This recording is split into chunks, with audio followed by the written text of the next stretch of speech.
പരംപിതാവ് ബ്രഹ്മദേവൻ പ്രയാഗയിലെ യാഗത്തിൽ പങ്കെടുക്കാൻ മഹേശ്വരനെ മാത്രം എന്തുകൊണ്ട് ക്ഷണിച്ചു? മഹായാഗത്തിൽ പങ്കെടുക്കാൻ ഞാൻ യോഗ്യയല്ലെന്നോ?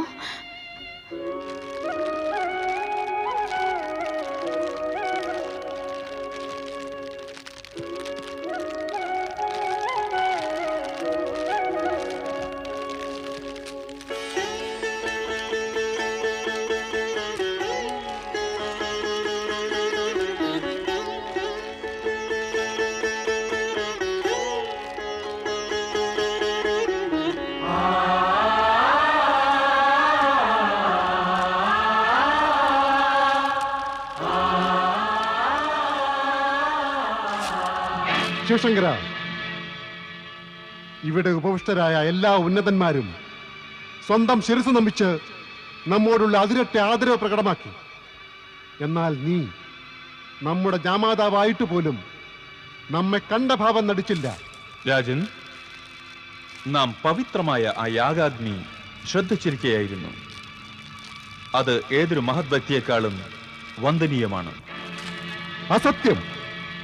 പവിത്രമായ ഈ യാഗാഗ്നിയെ നീ നിന്റെ സാന്നിധ്യം കൊണ്ടും ദൃഷ്ടി കൊണ്ടും കളങ്കപ്പെടുത്തിയിരിക്കുന്നു.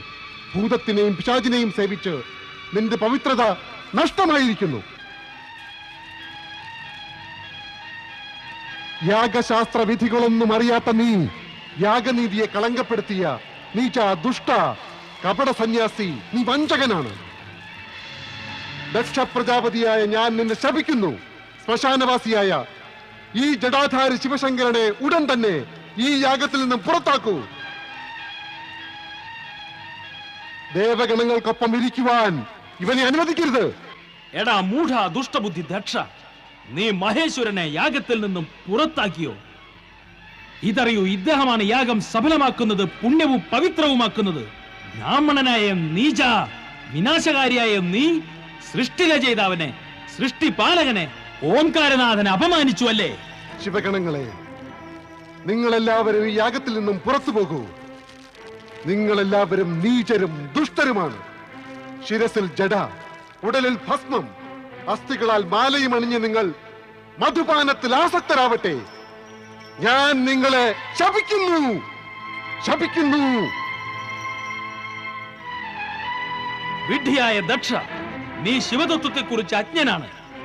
നിന്നെ പോലുള്ള അഹങ്കാരികൾ കൂടി മഹേശ്വരനെ ഉപാസിക്കുന്നു. ഞാൻ ഇപ്പോൾ തന്നെ ശിവതേജസ്സിന്റെ പ്രഭാവത്താൽ നിന്നെ ഇതാ ശപിക്കുന്നു. നിന്നെ പോലുള്ളവർക്ക് വേദജ്ഞാനങ്ങൾ പ്രാപ്യമാകാതിരിക്കട്ടെ, തത്വജ്ഞാനങ്ങളിൽ വിമുഖതയുണ്ടാകട്ടെ, നിന്റെ മുഖം മൃഗത്തിന് സമാനമാകട്ടെ. നന്ദി, നീ ഇങ്ങനെ ക്രുദ്ധനാകരുത്. നീ മുഴുവൻ ബ്രാഹ്മണകുലത്തെയും ശപിച്ചു. നമ്മെക്കുറിച്ചാണെങ്കിൽ പ്രപഞ്ചത്തിലെ ഏതൊരു ശാപവും നമ്മെ സ്പർശിക്കില്ല. നീ ജ്ഞാനിയാണ്. ഋഷിവര്യർ പോലും നിന്റെ വാക്കുകൾ എന്നും മാനിക്കുന്നു. നന്ദീശ്വര, ശാന്തനാകൂ, ധൈര്യമായിരിക്കൂ. നിന്റെ ആരാധ്യന് യാതൊന്നും സംഭവിക്കില്ല. നാം തന്നെ യാഗം, യാഗകർമ്മവും യാഗത്തിന്റെ അംഗവും നാം തന്നെയാണ്. യാഗത്തിന്റെ ആത്മാവും നാം തന്നെ. യാഗപരായണനായ യജമാനൻ, യാഗത്തിന്റെ ഫലം ഇവയും നാം തന്നെ. പുറപ്പെടൂ, നമുക്ക് കൈലാസത്തിൽ പോകാം.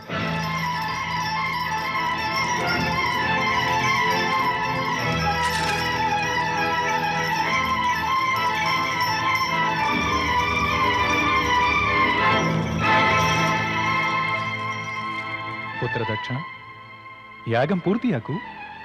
ഇത്രയൊക്കെ സംഭവിച്ചതിന് ശേഷം ഈ യാഗത്തിന് അർത്ഥമില്ലാതായി പിതാശ്രീ.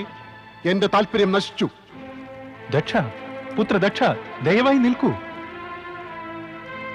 ചരാചരപതി ശിവശങ്കരനെ അപമാനിച്ച് ദക്ഷൻ അനർത്ഥം വരുത്തിയിരിക്കുന്നു. ദക്ഷന്റെ ക്രോധത്തിന്റെ പരിണിത ഫലം ഒരിക്കലും മംഗളകരമാവില്ല, ഒരിക്കലും.